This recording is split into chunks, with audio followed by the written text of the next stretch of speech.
Hello everyone, आप सब कैसे हैं। Welcome back my YouTube channel Ravi basic classes में आप सभी का स्वागत है। जैसा कि मैं जो है मैथ 9th का इस समय ऑनलाइन क्लास ले रहा हूं, जो मनोहर रे मतलब है राइटर, उन्हीं के द्वारा लिखा हुआ किताब है, तो उन्हीं का मैं पढ़ा रहा हूँ इस समय। प्रश्नावली फर्स्ट ए का मैं बता रहा हूँ, कुछ सवाल उसमें बता दिया हूँ, अब उसके आगे का मैं बताने जा रहा हूँ, तो ध्यान दीजिएगा। और कहीं भी कुछ दिक्कत होगा तो आप सब कमेंट बॉक्स में कमेंट कर सकते हैं, और आप सब लाइक और सब्सक्राइब करना ना भूलिएगा, क्योंकि आप ही सबके सपोर्ट से ही हम मोटिवेट होंगे और अच्छा वीडियो बनाते रहेंगे, हर एक किताब का बनाएंगे। ध्यान दीजिए आप सब जो है। इसके बाद देखिए, मैं जो है 6 तक मैं बता चुका था। प्रश्नावली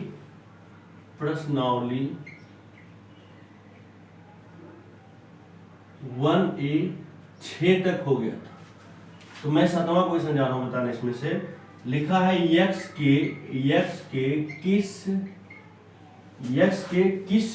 मान के लिए, x के किस मान के लिए, x के किस मान के लिए 5 गुणे ब्रैकेट में 3 गुणे 2 बराबर 5 गुणे 3, ये दोनों ब्रैकेट में है, इन दोनों को साथ में ले लिया गया, गुणे x कथन सत्य है। कथन सत्य है। आपको ये बताना है कि x के किस मान के लिए 5 गुणे ब्रैकेट में 3 गुणे 2 बराबर 5 गुणे 3 ब्रैकेट में है गुणे x, तो x के किस मान के लिए कथन सत्य है। तो देखिए इसका सॉल्यूशन लिख लीजिए। x के किस मान के लिए यह कथन क्या है, सत्य है। सॉल्यूशन ध्यान दीजिएगा आप सब। 5 गुणे ब्रैकेट में 3 गुणे 2 बराबर 5 गुणे 3 गुणे x है। तो आप ध्यान दीजिए, 5 गुणे 3 का गुणा 6 में करें, 3 का गुणा 2 में करें, 3 नहीं 6, 5 15 गुणे x, तो 6 पंचे 30 बराबर 15x, या x बराबर आप लिख सकते हैं, ये पक्षांतर का नियम में गुणा इधर आके भाग हो जाएगी, नहीं हो जाएगी, तो 30 डिवाइड बाई 50, तो x इक्वल 2 आगे नहीं, 15 दूनी 30, तो x बराबर अगर हम 2 रख देंगे तो यह जो है कथन क्या हो जाएगा, सत्य हो जाएगा। तो यही आंसर हो गया। x बराबर 2 के लिए यह दिया गया कथन क्या है, सत्य है। मतलब x बराबर अगर इसमें 2 रख देंगे तो ये left hand side equal to right hand side हो जाएगा। इसके बाद है आपका 8वां क्वेश्चन है, इसे देख लीजिएगा, आप सब ध्यान दीजिएगा और स्क्रीनशॉट ले लीजिएगा। इसके बाद 8वां देख लीजिए क्वेश्चन। 8वां क्वेश्चन,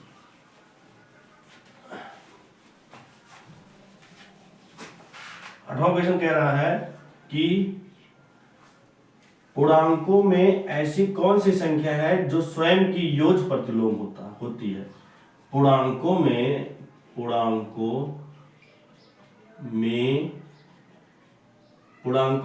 ऐसी कौन सी संख्या है, पूर्णांकों में ऐसी कौन सी संख्या है, पूर्णांकों में ऐसी कौन सी संख्या है जो स्वयं की योज्य प्रतिलोम होती है, जो स्वयं की योज्य प्रतिलोम होती है।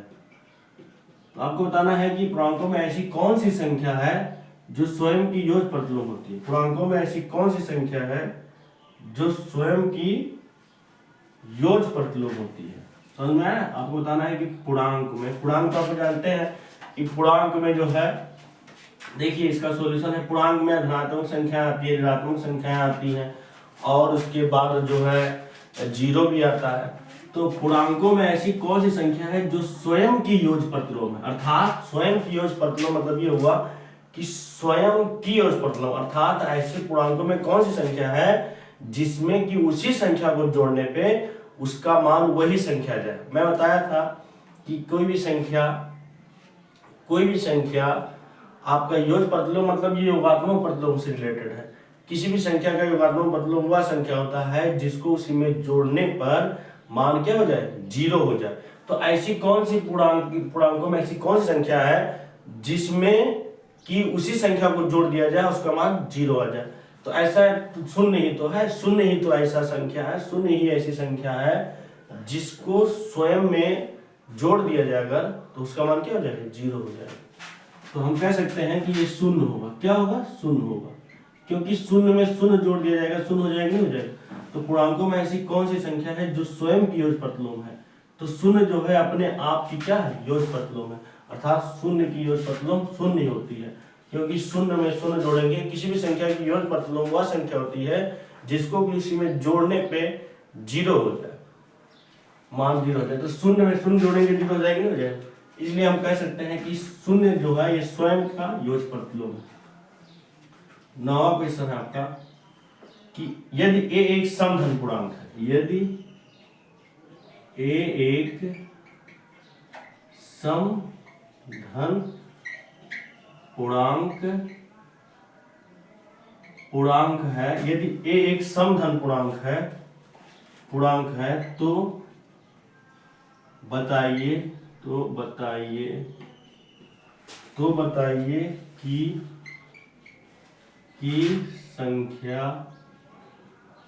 संख्या ब्रैकेट में a-1 दूसरे कोष्ठक में a+1 सम है अथवा विषम है, सम है अथवा विषम। देखिए ध्यान दीजिए, लिखा है कि यदि a एक समधन पूर्णांक है, सम भी हो और धन पूर्णांक हो, तो समधन पूर्णांक में ऐसी संख्याएं आती हैं जो कि 2 से कट भी जाए और धनात्मक भी हो।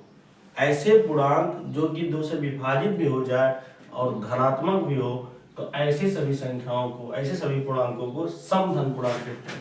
यदि a एक समधन पूर्णांक है तो इसका सॉल्यूशन देखिए, आपका जो है a जो है एक समधन पूर्णांक है, समधन पूर्णांक a एक समधन पूर्णांक है, इसलिए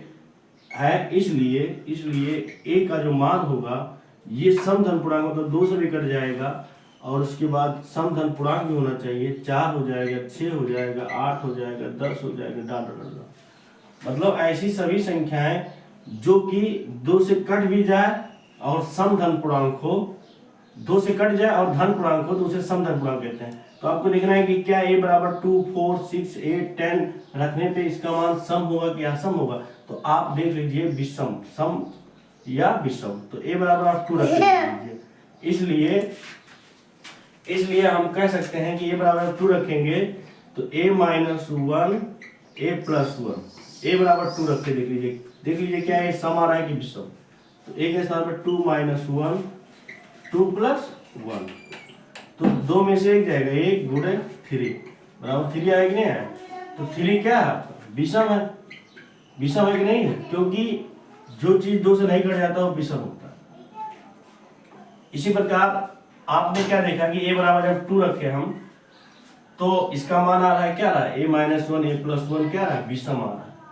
तो a बराबर 4 देख के चेक कर लीजिए, क्योंकि 2 संख्या तक जाइए आप, 2 लेके चलिए, एक तो चेक कर लिया गया, अब दूसरा भी चेक कर लीजिए, उसी से आप निष्कर्ष निकाल लेंगे आप लास्ट में कि जो है इसका मान क्या आएगा। तो एक संख्या और लेके चल लीजिए, एक संख्या और ले लीजिए, बस हो गया। अब इसके बाद जो है a बराबर आप 4 ले लीजिए, 4 तो a-1 a+1, तो a बराबर 4 है, 4-1 और 4+1, तो ये 3 गुणे 5 15, ये भी विषम आ रहा है। तो हम कह सकते हैं अतः a-1 a+1 एक विषम संख्या है, क्योंकि देखिए विषम ही आ रहा है इसलिए विषम संख्या है। बस यही करना था। तो इसका स्क्रीनशॉट ले लीजिए, इसके बाद मैं आगे बता रहा हूं।